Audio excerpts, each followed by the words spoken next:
Look at page 73 of your textbook real quick, and we will look at all the forms there of luo in the perfect. So in the first person singular, we have leluka, and we notice that there's no ending to that one, right?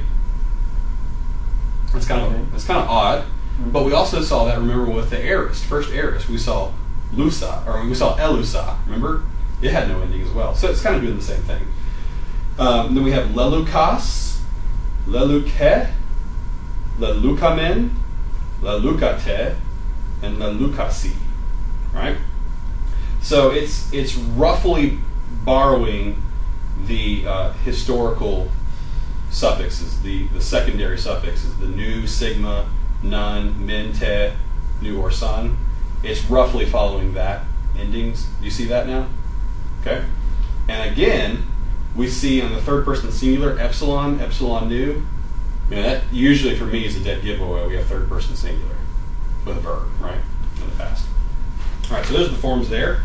If you turn to page 74, you will see there are second perfects as well. And this is, again, just what I was saying, that the ka is not completely present. And actually, in this example, he gives you with grapho, the kappa of ka is not there, but the alpha still is.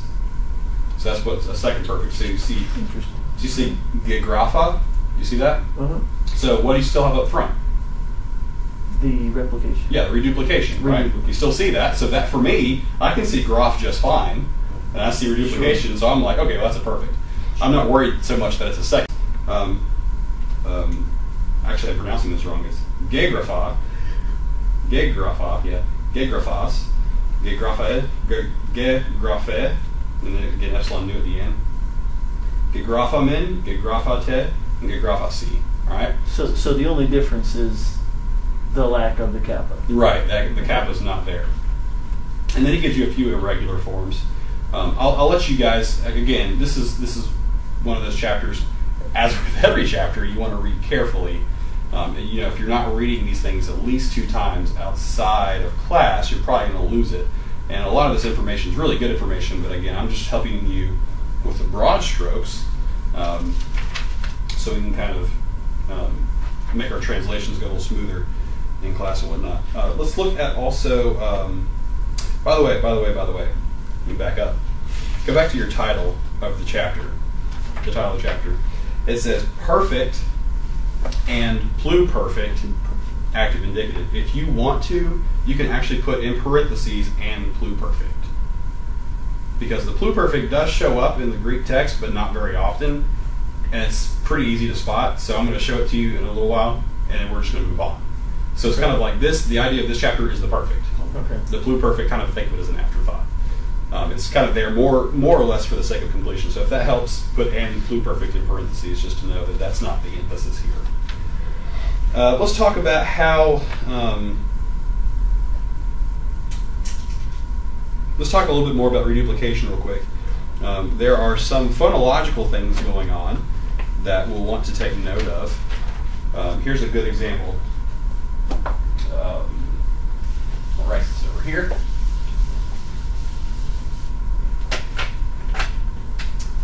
We have. I'm gonna start off with.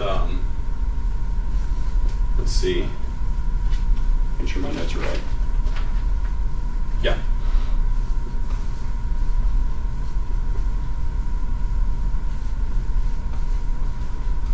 Therapuamen. What is the translation of that one?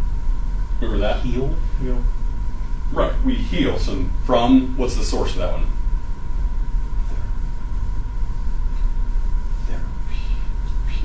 Therapua. There you go. Good job.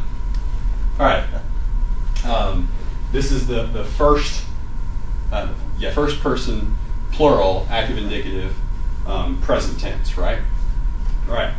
I'm going to try to take this verb and see if you guys can, just simply from what we've done from right here, see if you can help me figure out how to create the perfect tense form of this. So what is still consistent that we saw over here that we kept, that we already knew? What morphemes? Well, it just has lexical and person, number, suffix. So I'll write out the lexical, and we had person, number, suffix. All right. So what else do we want to do to this verb in order to make it look like the perfect? Reduplication. Reduplication. And what else? Ka. Ka. I'm going to do that one first. All right.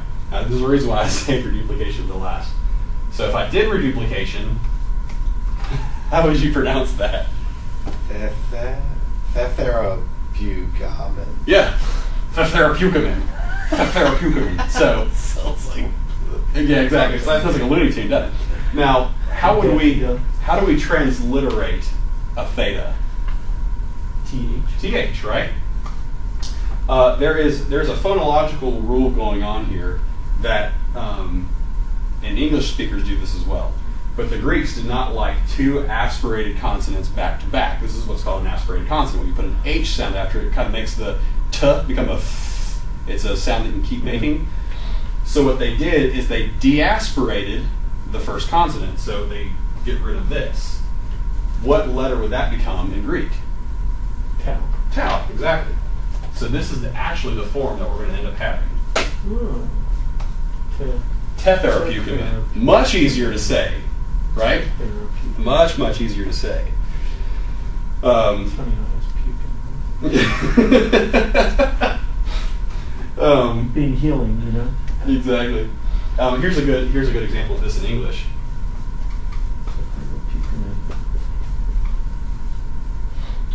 I just lost it in English because I don't know how to spell. Oh, there it is.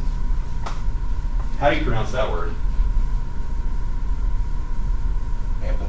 Amphitheater, right? But if we were to follow this strictly, how do we normally pronounce that? Amphitheater. We don't say amphitheater, we say amphitheater, right? That's the exact same rule going on. Sure. So that just kind of helps you see why that would take place in Greek as well. So not thetheropugamen, but tetheropugamen. So that means if we, for example, if we were to have a lexical morpheme that began with this consonant, what is that consonant? Phi. How do you transliterate phi? Like pH. pH, right? So if we were trying to reduplicate that, what do you think we'd end up doing? Make it pi. A P, right? P. Because the other one, we want to have a deaspirated one. So pef, not fef. Yeah. Okay? Not bad. Good. Pretty easy. So is So a verb like pharaoh, I bring or I bear, if it's reduplicated, if it's a regular, I'm not really sure. I might just be making that one up, but so would Kai be? Am I thinking about that wrong? Kai's not pronounced ch. It's just the C sound. oh, the come on, key. Yeah. It's a ch, and historically speaking, it's more like a sound. So it's not pronounced exactly like a CH. No. Okay. Sorry. But just to get you acquainted with, you'll see reduplication, but it's not exactly doubling the same consonant. I just want to get you familiar with that. It's really not that bad. Let's look at, let's take a few seconds then, look at the pluperfect. And we'll just note a few things there with the pluperfect. And then the pluperfect's really easy to spot if you know the perfect. So turn to page 76 real quick, and then we'll look at the pluperfect real quick. And we will get close to doing some exercises together.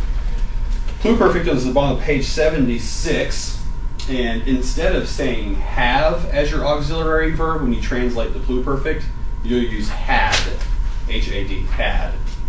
So instead of we have loosed, we would say we had loosed. But look at the form of that. The leucaine, elle leucaine. Do you see that there is reduplication? But do you also see there's a past time morpheme up front? Okay? And this one has, the endings are a little interesting on this one. It says, I'm just going to read this little paragraph real quick just to make sure we are all clear on this. It says, the great pluperfect represents the past tense of the perfect. It too is formed on the stem of the fourth the pluperfect active principal part. Since the pluperfect is a past tense, it has an augment. So talking about the past time morpheme is what he means by augment. In addition to reduplication. So to the perfect stem are affixed the secondary active suffixes using a, you see that, as the connecting vowels. So we see a kappa, and then you see a after that, and you see nu, sigma. What's after that in third person singular? Nothing. None, min, te, and what's the ending? San, right? So what do we memorize? Nu, sigma, none, min, te, nu, or san. Well, here's the san. Okay, and the san will show up in other places as well. But here's one good example of that. So it's following those same secondary active suffixes: nu, sigma, none, min, te, san. Right? And you see reduplication up front, and you also see the past tense morpheme. And that's really all we need to discuss with the pluperfect. And we can move on. It's pretty much that simple for our sake. Okay? He does give a discussion on page 77 of the verb oida, which is synonymous to the verb gnosko. What does gnosko mean? No. No. I know, No, right? yeah. So oida, what could that mean then if it's a synonym? No. I know, right? It Yeah. just means the exact same thing. Okay. And so why he brings this up in this chapter specifically is because morphologically it actually has the form of a perfect, but it's translated as a present. Did I say that right? Okay. Regarded as a present tense. Yeah. For the purposes of parsing, there's a good one to know. Oida is regarded as a present tense verb rather than a perfect. Okay? So you got oida means I know, oidas, you know, oide, he knows, so on. So oidamen, oidate, oidasi. Okay? And then you've got the imperfect. You got edain, edes, ede, edamin, edate, edasan. Okay? So just to know, that's kind of added in as extra vocabulary. They have these perfect forms, but they act as presents. So it's not I have known, it's I know. Okay? All right. Let's look at our vocabulary real quick, and we'll do some exercises, and I'll get you to, again, I'm going to get you to work on them kind of by yourself for a second, and then I'm going to have you guys come up here and do some of the diagramming, and we'll talk through those. The first verb we have here is oida. We just looked at, so I know. We have the perfect, active, indicative principal parts. You get he marteka, I have sinned. Do you remember what the source of that one is? Hamartano, right? So that's the source. Vebleka, I have thrown. What's that source of that one? Isn't it ball? Balo. Ballo. How many lambdas? 2. 2, right? Balo, right? Agnoka, I have known from. That's the Gnos. Uh-huh. Gnosko. Gnosko. Mm-hmm. Hey, toimaka, I have prepared. Do you remember the source of that one is? Woodama? This is back in chapter 3. He, toi, ma, madzo. Madzo. He, toi, madzo. Okay? So these are important to know just because if you have to parse any of these, you got to know what the source is, right? Eureka, I have found from, remember that one? This is a more recent one.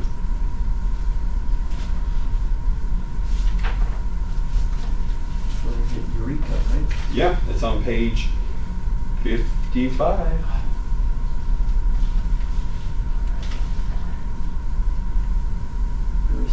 Jurisco, good. All right. Esqueka, I have had from.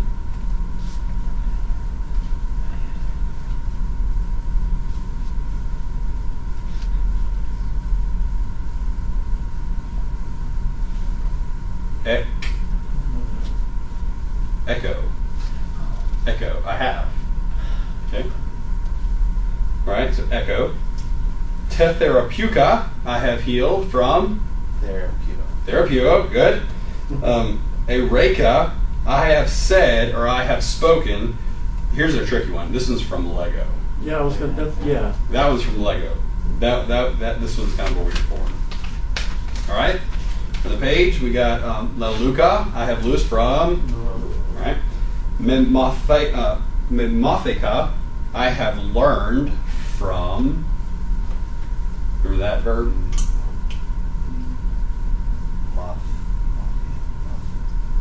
It's Monthano.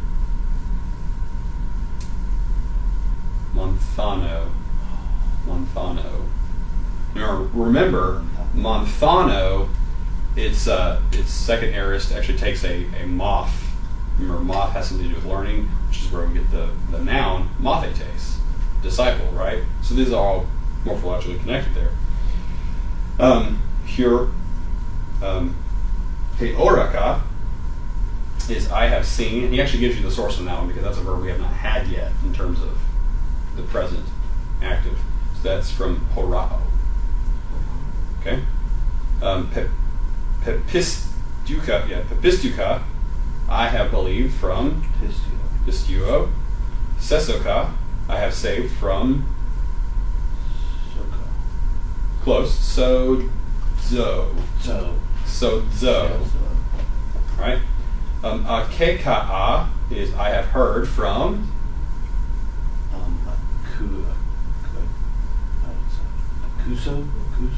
That's the future tense. Akuo, yeah. Akuo. Gegrapha, sorry. I have written from. Grapho. Pipantha, I have suffered. Do you remember what I suffered? You're close. It's Posco. Posco. And that was a few chapters back as well. Pepoitha, I have trusted in. Remember that one? That one's a chapter 3 one as well.